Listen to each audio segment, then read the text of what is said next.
रे हाथी मातिर सूर्य बनाला हर गंगा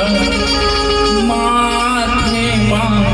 जोगीला हर गंगा माथे मां। बोल शंकर भगवान की।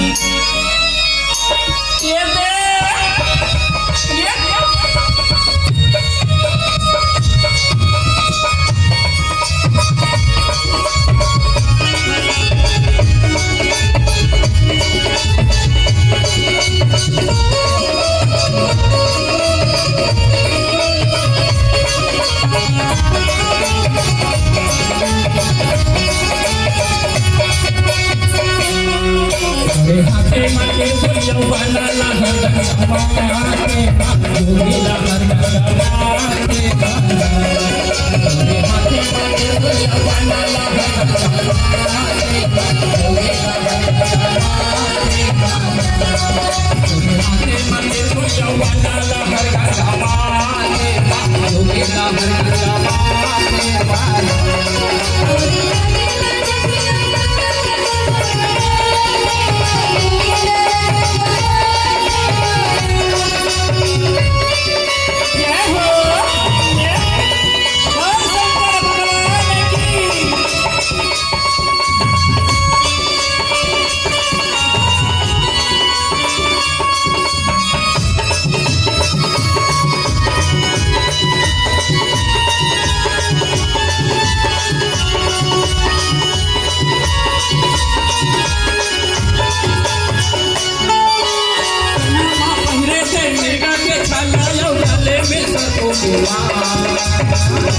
कन्हमा पहिरे से मिर्गा के छाला जब गले में सको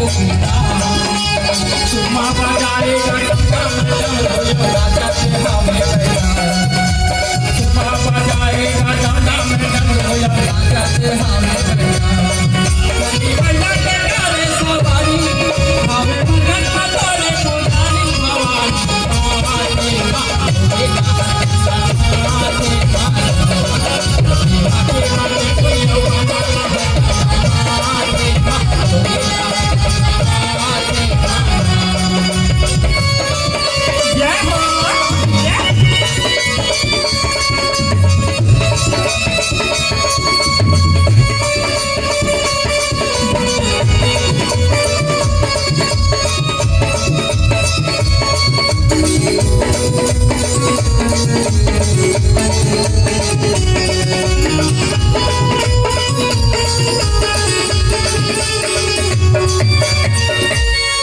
लगाए हैं अंगूठा भूतिया माथे में दूजे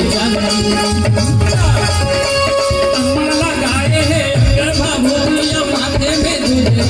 बजाएगा डंडा मैडम राजा से हवे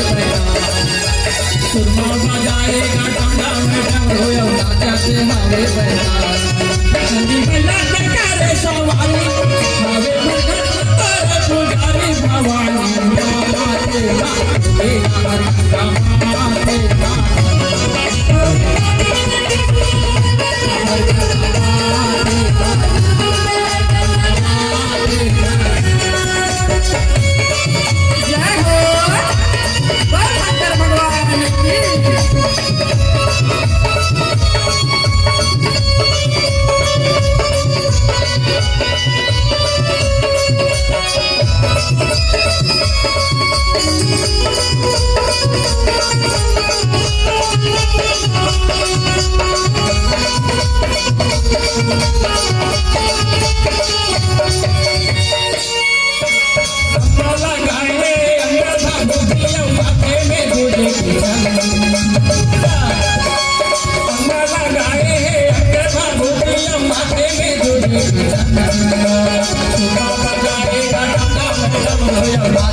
Bye.